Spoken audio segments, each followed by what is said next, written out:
Boa noite, meus irmãos e minhas irmãs. Quero convidá-los a ficarem em pé e abrirem as suas Bíblias em Marcos, capítulo de número 4. Evangelho de Marcos, capítulo 4, a partir do versículo 1, nós vamos ler a primeira parábola aqui no Evangelho de Marcos, que é a parábola do semeador. Marcos capítulo 4, versículos 1 até o de número 20. Nos diz assim a palavra do Senhor. Novamente Jesus começou a ensinar à beira-mar.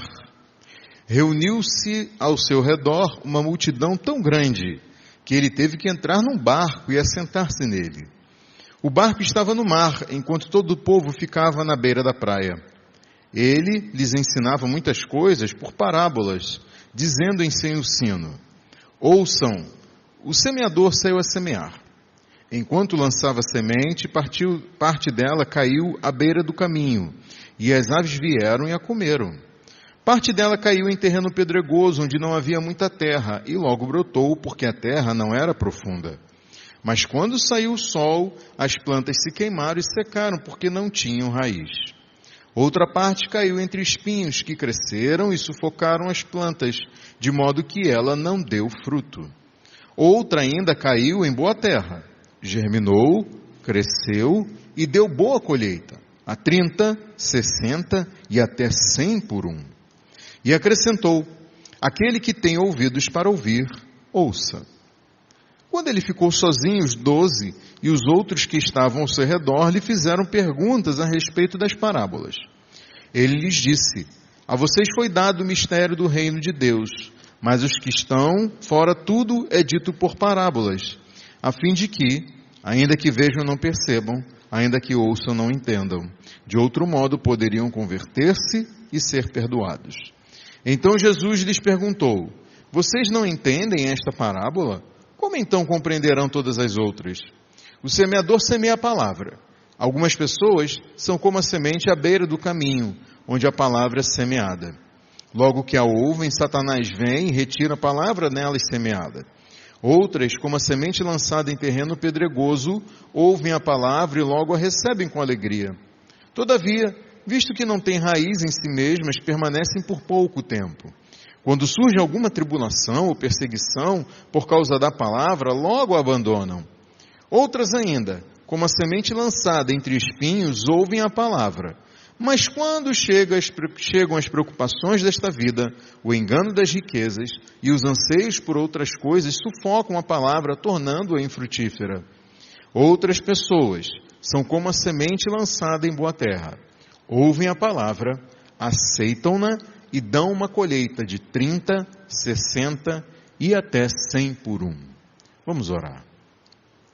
Deus e Pai, nós nos achegamos até a Tua presença nesse momento especial em que abrimos as Sagradas Escrituras para meditar na Tua Palavra. Pedimos que Teu Espírito fale conosco, Senhor, e nos fortaleça na fé, através do entendimento desta parábola, dessa história, dessa comparação que o Senhor nos apresentou. Deus Todo-Poderoso, que possamos ouvir a voz do Evangelho, que possamos confiar e perseverar, Senhor. Ó Deus, que tenhamos em nós as marcas de Cristo Jesus através do discipulado, da caminhada contigo. Que possamos confiar no Senhor em todo o tempo. É o que nós pedimos em nome de Jesus. Amém. Você pode sentar, meu irmão, minha irmã. Bom, meus irmãos e minhas irmãs, depois da recente vitória do Flamengo, que ganhou lá a Copa Libertadores da América, foi realizado um desfile dos jogadores em um trio elétrico lá na Avenida Presidente Vargas. Aí uma multidão, uma grande multidão se deslocou lá para o centro do Rio de Janeiro para receber e acompanhar o time. E as imagens aéreas, não sei quem viu, são impressionantes. Era um mar de gente reunido ali naquela avenida. E à medida que o trio elétrico ia passando, avançava, as pessoas elas se empurravam. Elas queriam ficar o mais perto possível dos jogadores. Tinha gente em árvore, em poste, em semáforo, em andaime, em cima de cobertura de ponto de ônibus, em tudo quanto era lugar. Daí então uma criança que assistia aquilo fez a seguinte observação: poxa, seria legal se os jogadores descessem do trio. Por que eles não fazem isso? E a resposta ela é bem óbvia, né? É porque se um deles fizesse isso, seria simplesmente esmagado pela torcida. O assédio dos torcedores era tão grande que a alegria pela vitória se tornaria motivo de tristeza se um daqueles jogadores descesse daquele trio elétrico. Assédio parecido foi o que Jesus enfrentou enquanto ministrava na região da Galileia. Uma grande multidão foi a Galileia, gente de todo canto, atraídos a Jesus, que havia curado a muitos e libertado endemoniados. A fama de Jesus tinha atravessado fronteiras regionais, nacionais, internacionais, de norte a sul de Israel e dos arredores. Mas de uma forma curiosa, Marcos, ele cita as multidões, dando a entender que essa aglomeração ela tinha aspectos tanto positivos quanto negativos também. Do lado positivo estava o poder atrativo de Jesus a respeito da sua pessoa e das suas obras. A grande multidão ela era formada por doentes, gente desesperada que se empurrava para chegar até Jesus, para tocar nele na esperança de que fossem curadas dos seus males. Só que do lado negativo, Marcos mostra que essa multidão era uma ameaça. Ela trazia um risco à vida, risco de morte para Jesus. Aquela multidão trazia um risco de morte para Jesus. E do jeito que as coisas estavam, Jesus poderia muito bem ser esmagado por aqueles que queriam tocar nele. Foi por isso que Jesus disse aos seus discípulos que lhe preparasse uma pequena embarcação para evitar que a multidão o comprimisse. Além disso, existe um outro ponto negativo que Marcos nos apresenta a respeito dessas multidões. A multidão ela tinha um interesse diverso daquele de Jesus no cumprimento da missão dele. Jesus não embarcou nessa pequena embarcação para de lá da água ele estender a mão e curar todo mundo sem correr o risco de ser morto. Não foi isso que ele fez. O propósito de Jesus era maior do que a cura das enfermidades daquelas pessoas. Jesus queria ser reconhecido como o médico da alma, aquele que trata o maior e mais profundo problema humano, que é o pecado. E o método utilizado por Jesus para isso era proclamar as boas novas do reino de Deus. E aí ele dizia: arrependam-se e creiam no Evangelho. A missão de Jesus era a pregação. Foi por isso que Jesus fez do barco o seu púlpito e de lá ele falou à igreja ou à multidão reunida na praia. Jesus está ensinando muitas coisas àquelas pessoas por parábolas. Bom, mas o que são parábolas? Parábola é uma palavra de origem grega que significa dispor ao lado, colocar lado a lado. A parábola, ela é uma comparação entre duas coisas, duas situações ou duas circunstâncias, de onde, através dessa comparação, se extrai uma lição, um ensino, uma instrução. A comparação, então, ela vai destacar aspectos entre essas duas coisas comparadas com o fim de ensinar verdades espirituais e morais através desse processo. E as parábolas utilizadas por Jesus eram histórias tiradas da vida diária das pessoas. Essas histórias da vida comum serviam de lembrança viva daquilo que ele tinha ensinado para essas pessoas. Só que a lição das parábolas nunca está nos detalhezinhos da história. Não são necessariamente os pormenores das coisas contadas ali, o que é de mais importante nas parábolas. é a história como um todo que transmite a mensagem e ensina a verdade que Jesus pretendia. E nessa primeira parábola, Jesus ele explica o significado e dá para a gente a fórmula para a compreensão de todas as demais parábolas. Se você olhar comigo aí no versículo 13, você vai ver que Jesus disse para os seus discípulos o seguinte: vocês não entendem esta parábola? Como então compreenderão todas as outras?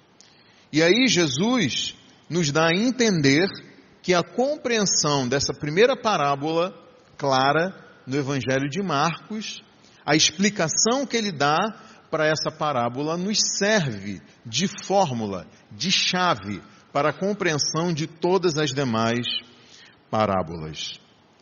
Aqui nós vemos também a importância da pregação dessa noite. Se Jesus ensinou verdades espirituais e morais se valendo de parábolas, e se há uma maneira certa, uma maneira correta, uma maneira adequada de se enxergar essas verdades, então a gente precisa prestar muita atenção ao que Jesus mesmo diz sobre como a gente pode entender essa parábola do semeador e todas as demais parábolas. E como eu disse para vocês, Jesus, ele se valia de histórias da vida comum das pessoas daquela época. E essa parábola tratava de uma atividade muito conhecida, muito comum àquelas pessoas que tinham uma vida rural. Jesus compara o processo de semeadura com a pregação do Evangelho do Reino de Deus. Jesus, ele vai comparar o processo de semeadura com a pregação do Evangelho do Reino de Deus. Ele extrai do trabalho do semeador e dos resultados da semeadura ilustrações do ofício do pregador e dos resultados dessa pregação. Jesus, ele enfrentava a dura oposição dos líderes religiosos e ao mesmo tempo ele era seguido por uma multidão, mas era uma multidão com gente anônima, gente utilitarista, gente que não tinha compromisso algum com o discipulado proposto por ele. Da multidão, vejam vocês, só havia 12 que Jesus tinha chamado para andar mais próximo a ele e que foram reconhecidos como apóstolos, e mais um pequeno punhado de discípulos que se interessavam por aquilo que ele ensinava. E aí ficava a pergunta, como isso era possível? Como explicar uma coisa dessas? Se o reino de Deus tinha chegado e Jesus era o Cristo, o Messias, tão aguardado, tão esperado, tão desejado, como poderiam ser tão poucos os súditos desse reino? Como poderia haver, além disso, uma resistência tão dura, tão ferrenha dos líderes religiosos a esse reino anunciado por Jesus? E aqui está outra grande importância da pregação dessa noite. Nós estamos em uma série de mensagens intitulada O Evangelho de Marcos para uma Igreja Missional, e daí então nós temos aprendido com o Evangelho de Marcos lições preciosas para que cada um de nós e a nossa igreja como um todo desenvolva aí ações evangelísticas que venham cumprir a missão que Jesus deu aos seus discípulos, que foi ir pelo mundo, pregar o Evangelho e fazer outros discípulos. Daí então, se você é discípulo de Jesus, então você deve se identificar com o semeador nessa parábola. Na verdade, para que eu seja fiel ao propósito das parábolas, seja você discípulo, seja você não discípulo, você não deve sair daqui desta noite, dessa igreja, como você entrou. Eu digo isso porque as parábolas elas têm o propósito de levar cada um de nós a pensar nas nossas atitudes e tomar uma decisão diante do que nós ouvimos. As parábolas, elas sempre chamam os ouvintes a uma decisão, a uma atitude, a uma resposta a Jesus e a missão dele nesse mundo. As parábolas, elas não são assim, só meras ilustrações. Não são meras ilustrações numa linguagem assim bem simples, para que a gente consiga memorizar mais facilmente aquilo que Jesus tem a nos ensinar. Não é isso. Parábolas são intimações à aceitação ou à rejeição de quem Jesus é e do que Jesus veio fazer nesse mundo. Parábolas são intimações. Depois que nós ouvimos uma parábola, nós somos intimados a tomar uma decisão. Ou aceitamos ou rejeitamos a Jesus e a missão dele neste mundo. E o que ele veio fazer? Ele veio dar a própria vida para libertar aqueles que estão escravizados ao pecado. Ele veio pagar a dívida de pecadores com a justiça de Deus. Ele veio dar vida a pecadores mortos espiritualmente. E tudo isso é recebido por meio da fé somente nele, como único e suficiente Salvador e Senhor. A liberdade não pode ser comprada nem conquistada. A dívida com a justiça de Deus não pode ser quitada com as suas boas obras. E quem está morto não pode fazer nada em favor de si mesmo. É tudo de graça, por meio da graça de Deus em Jesus Cristo. Daí então, ou você se arrepende, crê no Evangelho, recebe a vida eterna como um presente e se torna um discípulo de Jesus, ou você permanece debaixo da ira e da condenação eterna. E essa parábola ensina que não existe um crente quase crente. Não existe meio crente. E não existe um discípulo de meio expediente. A resposta positiva ou negativa à pregação do Evangelho é explicada nessa parábola. Jesus compara 4 tipos de solos sobre os quais as sementes são lançadas com 4 tipos de pessoas que ouvem a pregação do Evangelho. E também, Jesus compara o resultado da semeadura nesses 4 tipos de solos com a resposta de 4 tipos de pessoas ao chamado do discipulado. A parábola do semeador, então, ela exige uma resposta à pregação do Evangelho e ao chamado ao discipulado. A pregação, a parábola do semeador exige uma resposta à pregação do Evangelho e ao chamado ao discipulado. A parábola contada aqui por Jesus se valeu de algo muito comum aos seus ouvintes.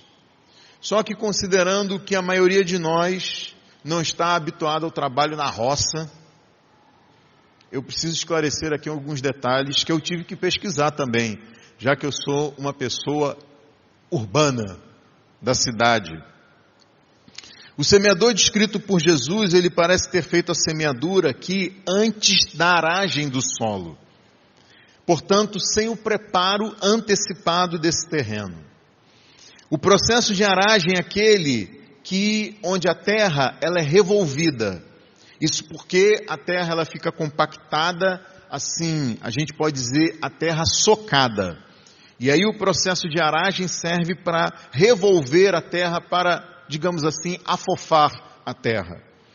O objetivo de revolver a terra é arejar o solo e melhorar a infiltração da água por irrigação.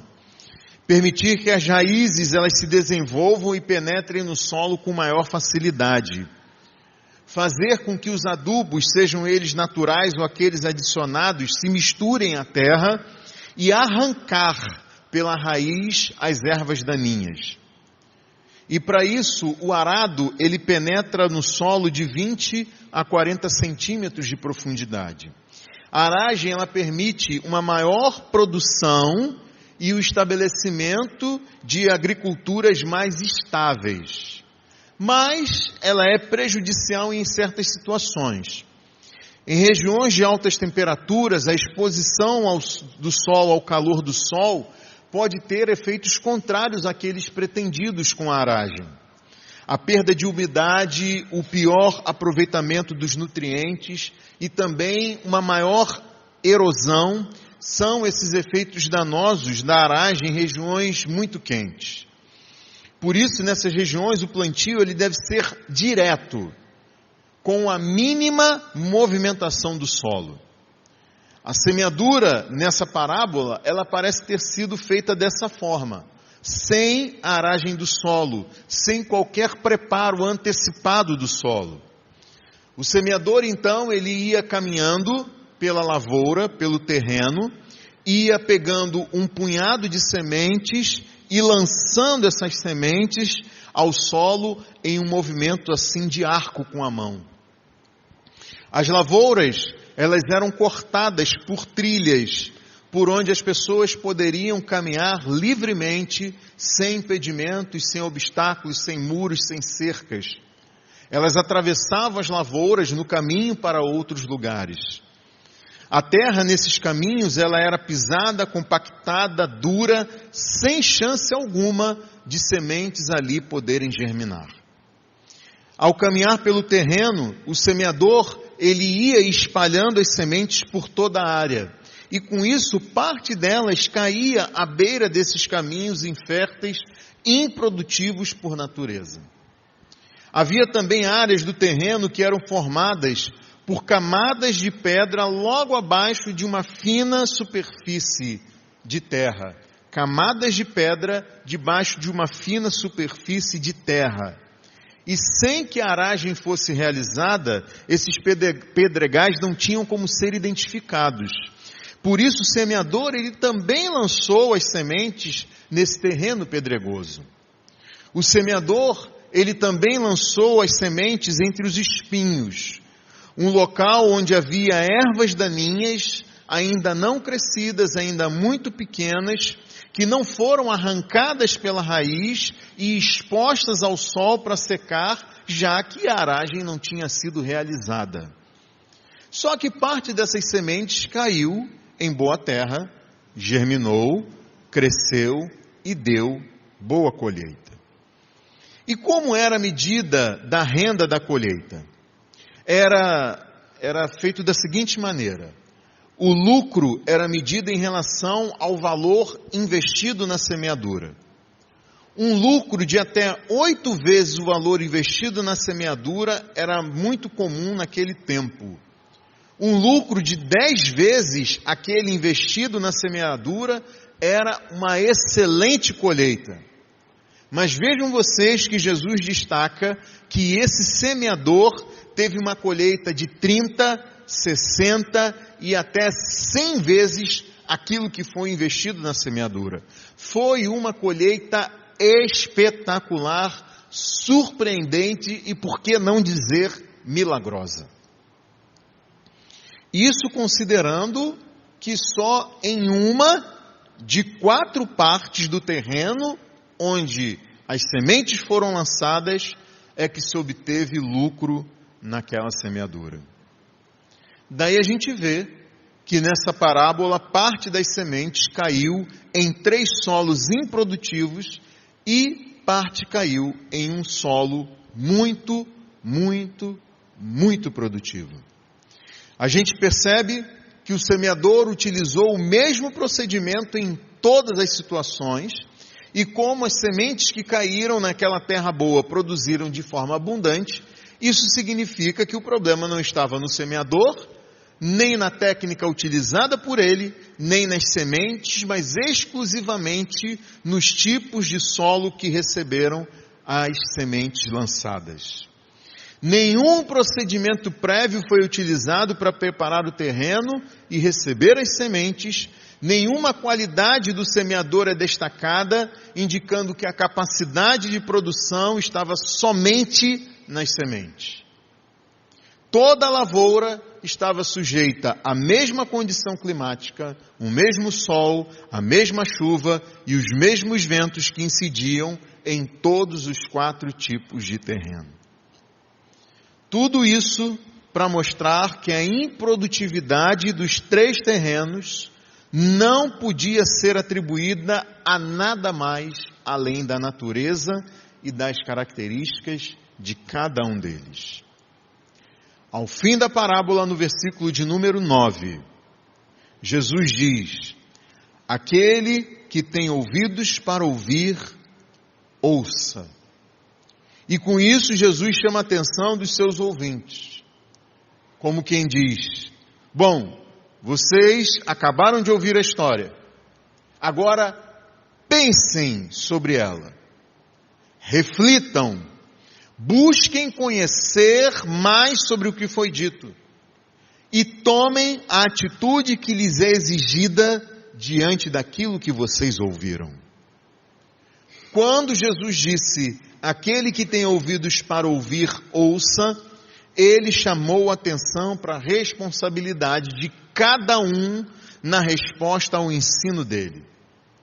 Portanto, na resposta à mensagem do Evangelho e ao chamado do discipulado aqui nessa história, Jesus convocou seus ouvintes a uma profunda compreensão do significado dessa parábola.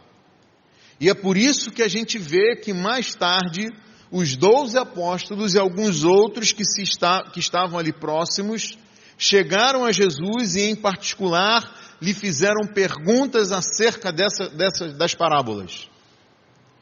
Uma vez dispersada a multidão, só um punhado de pessoas se aproximou de Jesus para saber mais. A multidão, ela ouviu a história, mas permaneceu surda à mensagem do Evangelho e ao chamado para o discipulado. Mas aqueles que se achegaram para saber, para entender mais, a esses foi que Jesus disse no versículo de número 11: a vocês foi dado o mistério do reino de Deus, mas aos que estão fora tudo é dito por parábolas, a fim de que ainda que vejam não percebam, ainda que ouçam não entendam, de outro modo poderiam converter-se e ser perdoados. Prestem atenção e percebam que as parábolas, elas promovem uma relação mais íntima entre o mestre e os seus discípulos. Só os discípulos é que são despertados para saber mais, para crescer mais, para conhecer mais. Para todos os outros, as parábolas são somente motivo e somente aumentam a confusão e a ignorância. São pessoas que até acham as parábolas curiosas, até percebem que elas são moralmente instrutivas. Elas pensam que o entendimento dessas parábolas é simples e possível sem qualquer mediação. Mas com isso, elas não têm nenhum aproveitamento espiritual daquilo que lhes é ensinado. Esses são aqueles que têm a mente informada, as emoções tocadas em alguma medida, mas não têm os seus corações mudados, nem transformados, nem regenerados. Estão no meio da multidão, que ouve e se vai. Jesus está fazendo aqui, quando ele fala no versículo 12, ele faz menção a Isaías, quando o profeta foi convocado por Deus para falar a um povo de coração duro e obstinado na prática dos seus pecados. São esses os que, ainda que vendo, não percebem, mesmo ouvindo, não entendem. Meus irmãos e minhas irmãs, certa vez eu fui a um grande museu, tive essa oportunidade e fiquei impressionado com os quadros de pintores famosos no mundo que estavam ali expostos. Em determinado momento, eu tinha acabado de olhar para um quadro, eu já estava indo embora quando chegou um guia do museu. O guia, ele contou a história do pintor, do quadro, ao grupo que estava acompanhando a ele. Daí então ele começou a destacar detalhes nesse quadro que tinham passado totalmente desapercebidos por mim. Estavam ali na minha cara e eu não tinha visto. Ou melhor, eu até vi, mas não percebi. Era mais ou menos isso que Jesus quis dizer. Depois que aquele guia ele seguiu com o grupo, eu fiquei parado na frente do quadro por mais algum tempo. Primeiro eu fiquei deslumbrado com os detalhes apontados pelo guia. E também eu fiquei ali fazendo as minhas reflexões sobre aquilo que eu comecei a enxergar naquela pintura.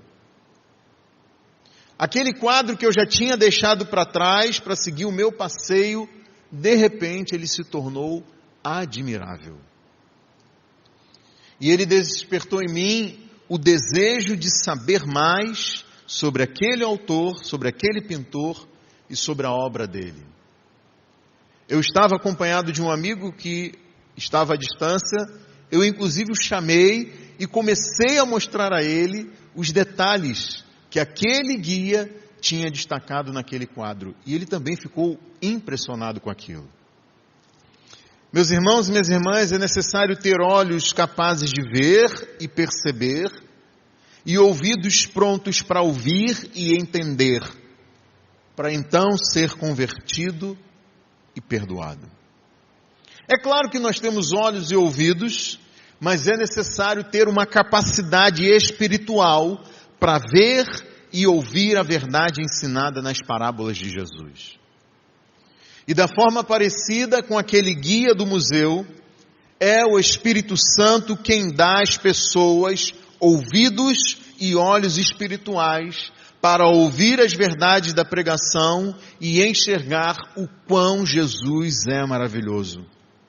Até o ponto de desejar mais e mais conhecer a Ele e o seu poder salvador, ao ponto inclusive de desejar ser participante dos seus sofrimentos como um discípulo dele.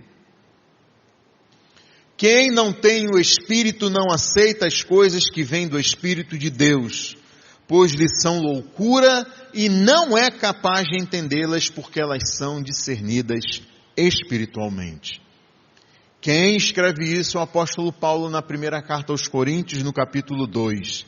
Quem não tem o Espírito não aceita as coisas que vêm do Espírito de Deus, pois lhe são loucura, e não é capaz de entendê-las porque elas são discernidas espiritualmente. É isso o que a Bíblia diz sobre o que é realmente necessário para se compreender o Evangelho e atender ao chamado ao discipulado. Daí então o que temos nós a aprender com essa parábola? Jesus disse que o semeador semeia a palavra, no versículo de número 14. O semeador semeia a palavra. O semeador, ele é um evangelista. Enquanto ele caminha, ele vai proclamando o evangelho, do mesmo modo que nos é ordenado na grande comissão: vão e façam discípulos de todas as nações, foi o que Jesus nos disse. O semeador é como os discípulos que foram dispersos pela perseguição à igreja em Atos, que pregavam a palavra por onde quer que fossem, falando a gente de várias nações e povos, contando-lhes as boas novas a respeito do Senhor Jesus. E a mão do Senhor estava com eles, e muitos creram e se converteram ao Senhor. Os solos que recebem as sementes nessa parábola representam as pessoas que ouvem a pregação. O primeiro solo representa aquelas pessoas, versículo de número 15, que logo que a ouvem, Satanás vem e retira a palavra nelas semeada. O segundo solo, no versículos 16 e 17, representa aquelas pessoas que ouvem a palavra e logo a recebem com alegria, todavia, visto que não têm raiz em si mesmas, permanecem por pouco tempo. O terceiro solo, nos versículos 18 e 19, representa aquelas pessoas que ouvem a palavra, mas quando chegam as preocupações da vida, o engano das riquezas e os anseios por outras coisas, sufocam a palavra. E o quarto solo representa aquelas pessoas que ouvem a palavra, versículo 20, aceitam-na e dão uma colheita de 30, 60 e até 100 por um. Percebam que todas essas pessoas ouviram a pregação do mesmo evangelho, da mesma forma, pelo mesmo pregador. Só que algumas mostraram ter um coração tão duro como o solo do caminho nas trilhas pela lavoura. São pessoas totalmente abertas à ação de Satanás. Pessoas que logo viram as costas à pregação sem a menor reflexão daquilo que ouviram. Na verdade, o som da voz do pregador entra por um ouvido e sai por outro. A mente delas vagueia por coisas que nada têm a ver com aquilo que lhes está sendo anunciado. A predisposição dessas pessoas é contrária à pregação. Os fariseus e os mestres da lei que desafiavam a Jesus eram os maiores exemplos desse tipo de pessoa. Certa vez Jesus disse que esses líderes religiosos eram na verdade filhos do diabo. Jesus também disse que eles não ouviam a sua voz porque eles não faziam parte do povo de Deus. E nos nossos dias, meus irmãos e minhas irmãs, não só aqueles ateus militantes, mas os seguidores de diversas religiões e seitas são pessoas de coração tão duro e abertos, pessoas abertas à ação de Satanás. Pessoas em quem a palavra pregada é logo pisada, porque seus corações são como os caminhos das trilhas pelas lavouras daquele tempo. São pessoas que se dizem sábias, mas agem como insensatas. Outras que juntam mestres para si, segundo seus próprios desejos, que se recusam a dar ouvidos à verdade. E daí então, Deus as entrega a si mesmas para a própria destruição delas. Outras pessoas parecem ter sido convertidas. Elas demonstram alegria com a mensagem do Evangelho, mas essa alegria é tão passageira. Versículo 17 nos diz: quando surge alguma tribulação ou perseguição por causa da palavra, logo a abandonam. E é interessante notar que Jesus não disse se surgir alguma tribulação ou perseguição, mas ele disse quando surge alguma tribulação ou perseguição.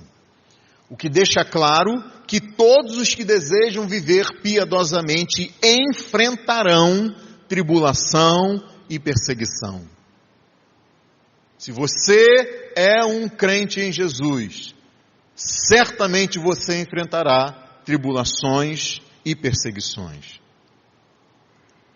Aqueles que trabalham com a recuperação de viciados em drogas sabem muito bem o que significa esse tipo de solo e esse tipo de pessoa.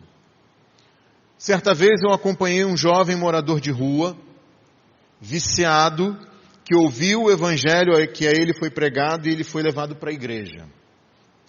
Ele foi alimentado por nós, tratado, recebeu roupas novas, foi enviado para tratamento. A gente ia lá periodicamente para vê-lo. Nós fizemos contato com a família dele, ouvimos a história dele, choramos com ele. Depois de algum tempo, de alguns meses, ele quis sair desse centro de tratamento, dizendo estar transformado. O semblante dele era outro, era alegre, mais saudável ele estava. Nós conseguimos um emprego para ele O dono da loja em que ele foi trabalhar também era dono de um prédio residencial, um prédio de poucos andares, e também contratou esse rapaz para ser o zelador do prédio e deixou que ele morasse no prédio em um local assim, um pouco improvisado, mas adequado para ele. A gente ajudava ele com comida, acompanhava, ele saía com a gente nas ações de evangelismo, ele queria contar a sua história para todo mundo. Um irmão deu para ele um rádio e um televisor, usados sim, mas em perfeito estado. Até que, algum tempo depois, ele começou a faltar ao trabalho na loja, sumia durante o dia, a gente não encontrava mais ele lá no prédio. Depois de mais algum tempo, o dono do prédio reclamou que uma bicicleta tinha sido levada e a gente descobriu que o rádio, a televisão e tudo mais de algum valor que ele tinha recebido já não estava mais lá onde ele morava. Nunca mais ele voltou àquele prédio, ele sumiu no mundo. Até que um dia a gente encontrou ele de volta às ruas, viciado, sujo, fedido, miserável. Esse rapaz nunca esteve arraigado e alicerçado no amor de Cristo. Cristo nunca habitou o coração dele. O coração dele tinha se tornado como uma casa que recebeu uma faxina, foi varrida, deixada em ordem, mas continuou vazia. E daí então, ele acabou em um estado pior do que antes. Ninguém sabe se ele ainda está vivo fisicamente, porque espiritualmente ele nunca foi. Infelizmente. Há também quem seja como as pessoas que ouvem o Evangelho, mostram alguma reação à pregação, mas aquelas mudanças iniciais nas suas vidas se mostram superficiais. O coração dessas pessoas é dividido. As ervas daninhas competem nesse coração com o Evangelho. Versículos 18 e 19 nos mostram que são aquelas pessoas que ouvem a palavra, mas quando chegam as preocupações da vida, o engano das riquezas e os anseios por outras coisas sufocam a palavra, tornando-a infrutífera. Novamente aqui não se trata se as preocupações da vida, o engano das riquezas e os anseios por outras coisas chegarão ou não. É certo que essas coisas virão. Se você é crente em Jesus, as preocupações dessa vida, o engano sedutor das riquezas e os anseios por outras coisas baterão à porta da sua casa. O problema todo é onde a gente vai buscar segurança e bem-estar. Essas pessoas são provadas para ver se realmente elas creem naquilo que dizem crer. E eu lhe pergunto, meu irmão, minha irmã, você realmente crê naquilo que diz crer?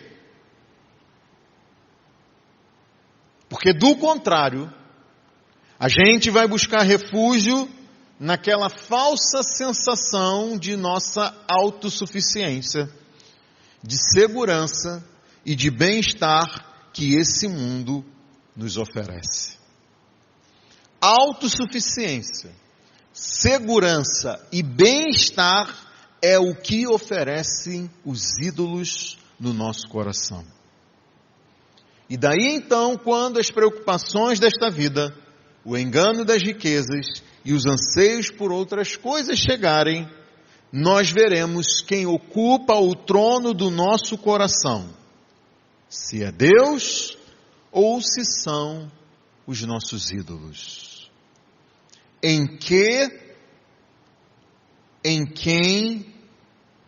você confia? E então nós percebemos que em todos esses casos, o que se destaca, o que faz a diferença, o que está em ênfase na parábola do semeador é a perseverança. Perseverança no discipulado. E o quarto solo esclarece tanta coisa a respeito do semeador, das sementes e da semeadura. Versículo 20. Outras pessoas são como a semente lançada em boa terra. Ouvem a palavra. Não só ouvem, aceitam-na. Não só aceitam-na, dão uma colheita de 30, 60 e até 100 por um. E aqui a gente conclui que o problema está no coração das pessoas, como está no tipo de solo que recebeu a semente. Bom, meus irmãos e minhas irmãs, o que a gente aprende com essa parábola sobre a nossa ação missional? Vejam que assim como o semeador saiu e passou a semear em todo tipo de solo, de terreno, sem saber previamente o resultado daquilo que estava realizando, como crentes e como igreja missional, o nosso papel é sair e pregar a toda e qualquer pessoa, na esperança de que Deus conceda arrependimento, leve ao conhecimento da verdade e liberte a pessoa da armadilha do diabo que a aprisionou para fazer a vontade dele. Assim como o semeador, ele não confiou em um preparo prévio do terreno para poder semear. Como igreja missional, nós não devemos confiar em métodos para preparar o coração das pessoas para que elas recebam com maior facilidade a mensagem do Evangelho. Não é uma música de fundo, não é um clima emocional, não é uma recepção muito legal, não são falsas promessas que têm o poder de dar a vida a quem está morto em seus pecados e transgressões. Só o poder da palavra mediante a ação do Espírito é capaz de fazer tal coisa. Vejam também que Deus pode usar como um instrumento em suas mãos tanto a pessoa mais inteligente quanto a menos estudada entre nós, tanto a mais jovem e cheia de vigor quanto a mais idosa entre nós. Deus usa homens e mulheres como instrumentos em suas mãos para falar a pecadores. Deus quer usar a cada um de nós e não apenas que fazem parte da equipe de evangelismo dessa igreja.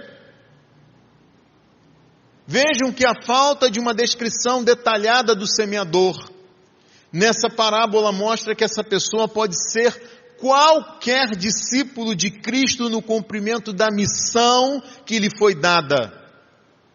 Fazer outros discípulos. Qualquer um de nós. Todos nós. Mas vejam, alguns serão discípulos mais produtivos do que outros. Mas percebam o que isso importa. O que importa mesmo é que cada um de nós recebeu dos céus o dom e a capacitação necessária do Espírito para cumprir a missão. Cada um de nós. E percebam também que a nossa igreja deve estar certa que mesmo que a colheita aqui seja de 30 por 1, em vez de 60 ou de 100 por 1, ainda assim será uma colheita espetacular e milagrosa. Espetacular e milagrosa. O que importa mesmo é que sejamos encontrados fiéis no cumprimento da nossa missão, que é pregar o Evangelho e fazer discípulos. Vejam, meus irmãos e minhas irmãs, que durante o seu ministério Jesus chegou a ter diante de si 5.000 pessoas, 5.000 homens, sem contar as mulheres e as crianças. Mas os apóstolos eram 12 e os discípulos no final eram algo em torno de 120 pessoas depois da ressurreição de Jesus. Mas mesmo os discípulos sendo tão poucos, em comparação com a multidão que ouviu a Jesus, os frutos produzidos por esses discípulos foram abundantes e milagrosos. Certa vez, 2 desses discípulos chegaram a uma cidade grega. E gente do mesmo tipo dessas aqui, de coração duro, como as trilhas pelas lavouras aqui na parábola do semeador. Pessoas assim disseram: esses homens têm causado alvoroço por todo o mundo, agora chegaram aqui. Todos eles estão agindo contra os decretos de César, dizendo que existe um outro rei chamado Jesus. E esses 2 discípulos eram Paulo e Silas. 2 discípulos sendo usados por Deus para transtornar o mundo. O que Deus pode fazer neste bairro através de mim e de você, meu irmão, minha irmã? Pense nisso.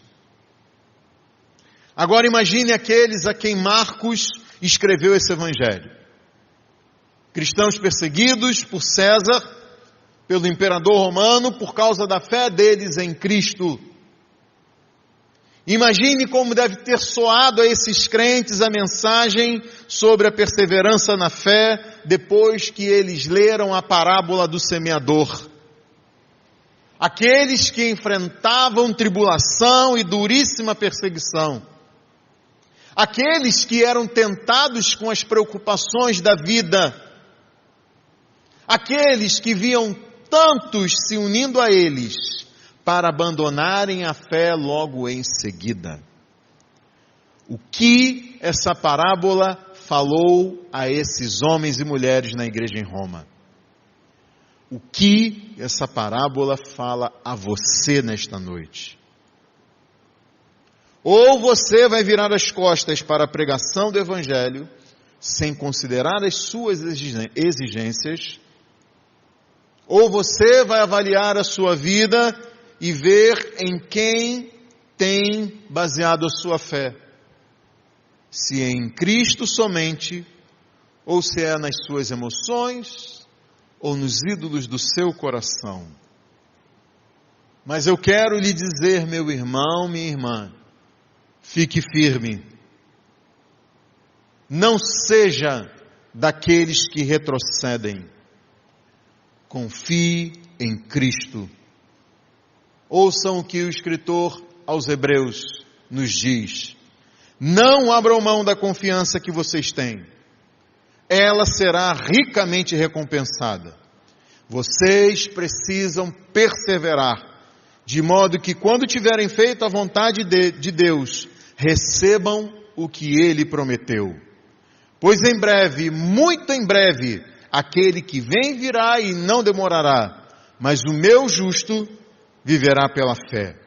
E se retroceder, não me agradarei dele, mas nós, porém, não somos dos que retrocedem e são destruídos, mas dos que creem e são salvos. Que Deus nos ajude e nos mantenha firmes na fé. Vamos ficar de pé e vamos orar.